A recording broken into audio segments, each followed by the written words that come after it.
Tiga klub peserta Liga 1 Indonesia 2017, Arema FC, Persib Bandung, dan juga Bali United menyambut positif perubahan regulasi yang menangguhkan penggunaan pemain U23. Pasalnya, ketiga klub tersebut menjadi penyumbang pemain terbanyak untuk timnas U22.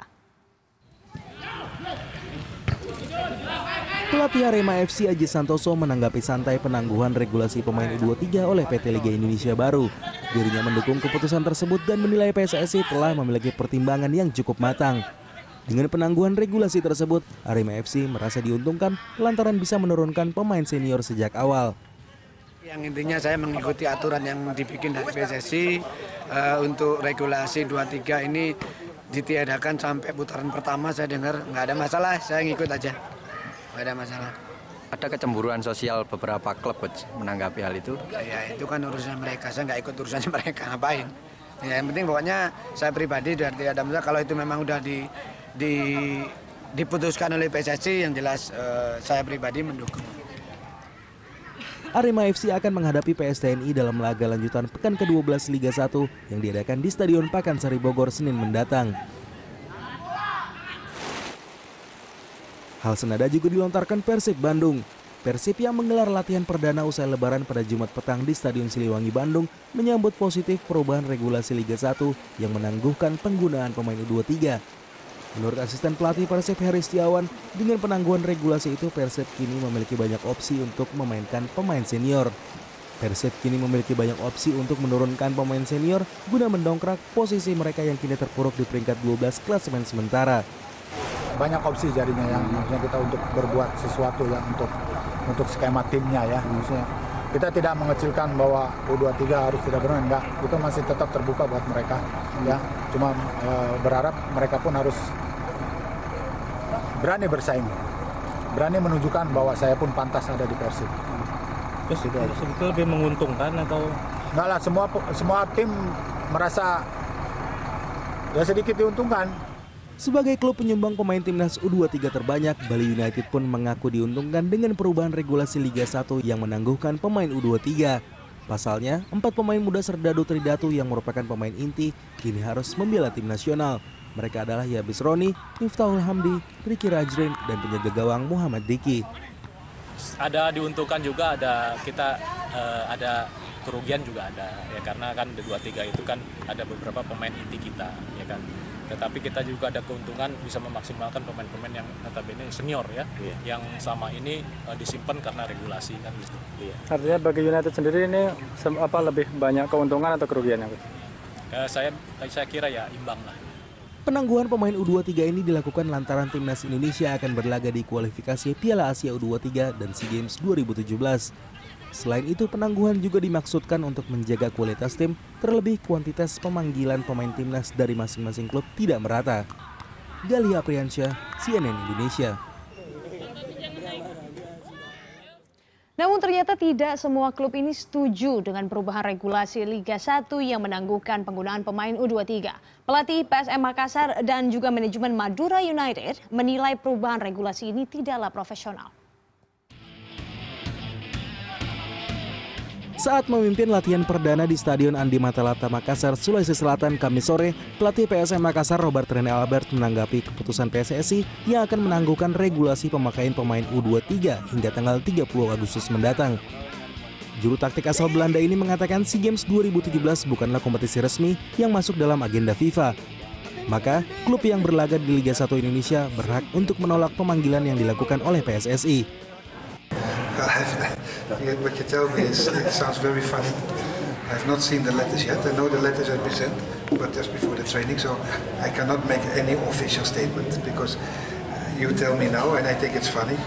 But the only thing that I can say regarding the under-23 rules for the SEA Games, this is a tournament not recognized by FIFA or AFC. This is a localized tournament under AFF. And as long as any tournament is not under AFC or FIFA, so if I don't want to release any under 23 player to PSSI, we have the right on our side. It's just a goodwill to cooperate with PSSI, nothing else. Selain PSM, Madura United pun tidak setuju dengan penangguhan regulasi pemain U23. Manajemen Madura United pun merasa kecewa dengan perubahan regulasi tersebut. Pasalnya perubahan ini memberi kesan tidak adanya keseriusan dalam mengelola kompetisi yang profesional. Galia Priyansyah, CNN Indonesia. Dan untuk mengetahui lebih lanjut mengenai pihak yang kontra, terutama kita sudah terhubung dengan Presiden Klub Madura United, Ahsanul Kossasi. Selamat siang Pak Ahsan. Ya, selamat siang. Baik Pak Ahsan, dengan Hanum di sini. Pak Ahsan, kita membicarakan mengenai pendapat Madura United ini yang menganggap PSSI ini inkonsisten dengan keputusan ini. Bisa Anda jelaskan? Ya, sebenarnya saya tidak bicara substansi ya.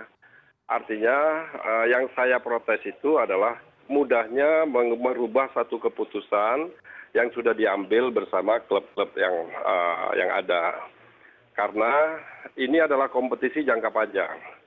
Perubahan terhadap aturan yang ada itu akan mempengaruhi performa setiap klub dan mempengaruhi strategi klub yang akan dimainkan untuk pertandingan ke depan. Apakah pemain itu dipanggil timnas, itu sudah ada aturannya di pasal 31 itu. Sudah ada aturan kalau pemain dipanggil timnas itu harus bagaimana. Nah, menurut saya PSSI mestinya konsisten terhadap hal itu. Dan karena ini kompetisi kan jangka panjang. Ini bukan turnamen. Kalau turnamen boleh ada commercial break, ada apalah namanya silakan. Tapi kalau kompetisi ini kan serius. Semua berlomba-lomba ingin mengumpulkan poin. Dan ini antar klub kan saling berhadapan. Ini bukan lomba lari. Baik. Lomba lari itu mereka stamina kencang sendiri-sendiri, tapi ini berhadapan. Sehingga klub tertentu akan mengatur strategi menghadapi klub lainnya. Sehingga aturan itu jangan dirubah-rubah sampai berakhir. Oke, Pak Ahsan, berarti menurut Anda keputusan ini tentunya akan mempengaruhi peta kekuatan Madura United di Liga 1? Semua klub sebenarnya, tidak hanya Madura United. Madura United itu keputusan ini begini kan. Keputusan ini mempengaruhi semua tim. Ada yang diuntungkan mungkin, ada juga yang dirugikan. Nah, kalau kita bicara fakta, yang diuntungkan adalah klub-klub yang saat ini ada di atas. 1, 2, 3, 4, 5, 6 mungkin sampai 10 itu diuntungkan. Tapi dari 11 sampai klub ke-18 itu pasti merasa dirugikan. Karena bagaimanapun klub-klub ini sudah mengatur strategi. Dan klub-klub yang ada di papan atas sekarang adalah klub-klub yang pemainnya kan pasti bagus-bagus.